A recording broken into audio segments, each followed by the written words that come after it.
a woman's bag to enter a building. Do you know who I am? You want to stop a man before he enters the plane, he said you want to start his briefcase. He said, do you know who I am that you're stopping me? How many of you are in my house? Boko Haram taught us that security is everybody's business. Other speakers dwelt on the need for human rights to be protected when military operations are undertaken. They frowned at the regular use of the military to quell domestic riots and civil disturbances. Those who were killed in Mali, nobody knows about them. Those who were killed in Liberia, they will be brought home, their dead bodies were brought home in the night and buried secretly. When any soldier dies in Iraq or Afghanistan, you all hear it on CNN. Before the names are announced, the family members will have been contacted. That is not done here. That is part of the human rights of members of the armed forces. The Nigerian government sends the military into internal security operations without an adequate appreciation of the nature of the threat. At the end of this forum, a consensus is expected to be reached on the modes of settlement of internal conflicts, solutions that will place Nigeria at par with other countries who have since adopted such practices. Well, still to come on News Track, FEC approves another contract for the third mainland bridge. Plus, all eyes are glued on Anambra State as the political parties prepare for the elections. You get details after the break, so join us again. Every day you invite us to your home. Now we invite you to our homepage. Join Channels TV on social media. Hang out with us on Google Plus/Channels Television. Follow us on Twitter.com/Channels TV_NG. Friend us on Facebook.com/Channels Forum. And don't forget to like our page. That's not all. Subscribe to our YouTube channels, youtube.com/Channels Web, to get post and video updates on news and events in Nigeria and around the world. ChannelsTV.com, the news at your fingertips.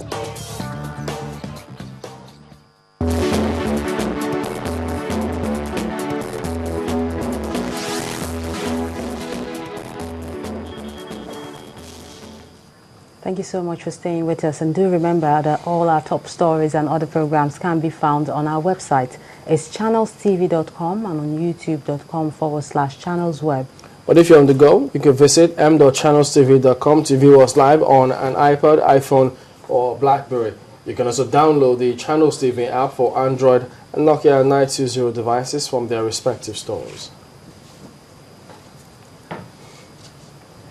As the countdown to the Anambra governorship elections begin in the state capital, Awka, well, it's now a very busy place as parties hold their primaries. The Labour Party took its turn as members gathered to decide who will be their flag bearer at the polls. The event looked slightly different from the other party primaries. Our political correspondent, Shirin Wakimbaloye, reports. Don't get it twisted. This is not a victory party.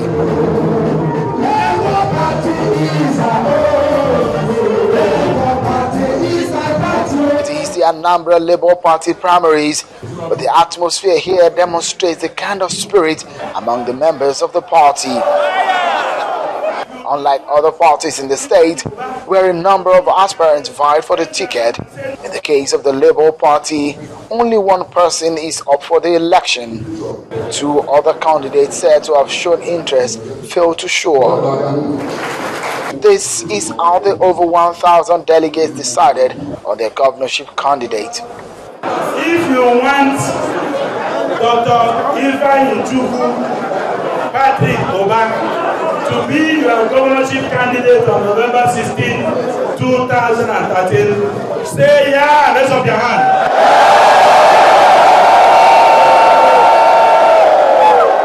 So, Mr. Ifeanyi Ubah emerges as the Labour Party's governorship flag bearer for the November 16 elections. Compared to the other primaries that have held in the past few days, this certainly looks a bit different. The party said do it transparently. Let the people, let the eyes see. Everybody raise his hands. If there was a dissent, you could have seen it. There is no mago-mago. There is no wuru-wuru. Everything was transparent. Everybody saw it all over the world. I dare every other political party to do it the way we did. You see what will happen. Obviously elated, the man in the spotlight is confident that the process which produced him will yield results. I want Nigerians to emulate the kind of pace Left Boy is setting in Nigerian political scene. This is the first time in Anambra State you will have a primary conducted and everybody is going home happily. We don't have any rancor in Labour Party, and that is why I decided to bench it with Labour Party. And I know, by the grace of God, this is the party to beat. This is the party of the youths. This is the party of the workers. This is the party of Nigerians. One after the other, the candidates for the Anambra governorship election are emerging, and the state gradually is looking set for an election that promises to be a very tough contest.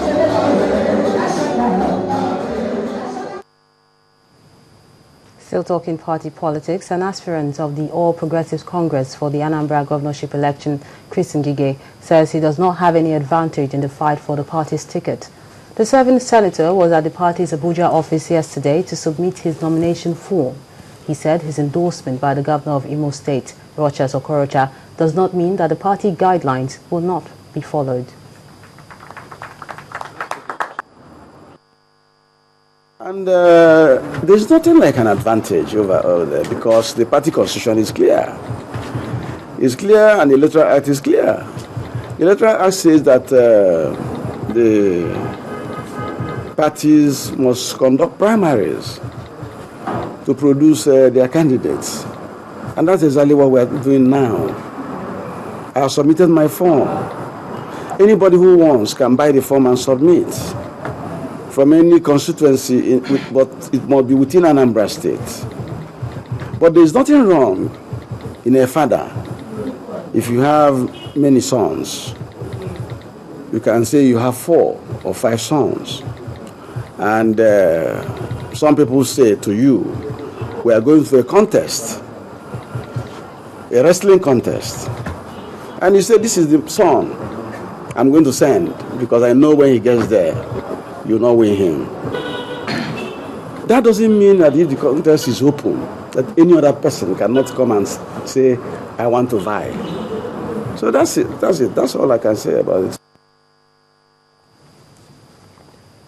The national chairman of the People's Democratic Party, Bamanga Tukur, has encouraged party members in Anambra State to work with the party's candidates to ensure victory in the forthcoming governorship election.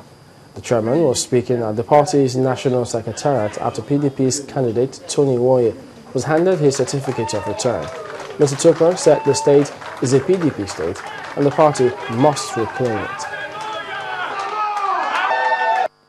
You can see, if we do things transparently, honestly, and committedly, believe you me, we'll always arrive at our objective, that is having a transparent election when we have one to field. I congratulate you, Tony. You've done well. Thank you. I'm asking all of us as members of the great party to come around him. Help to ensure we take over what belongs to us. Yes. That is Anambra State, which is a PDP state.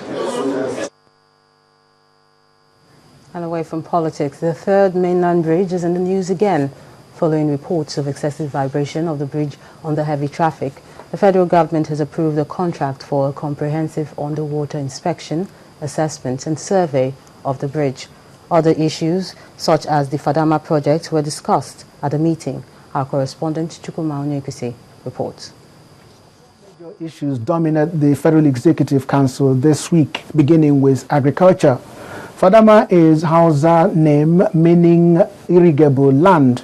Now, farmers in such areas will benefit from the over $200 million International Development Association loan approved by the Federal Executive Council meeting presided over by President Goodluck Jonathan. The Minister for Agriculture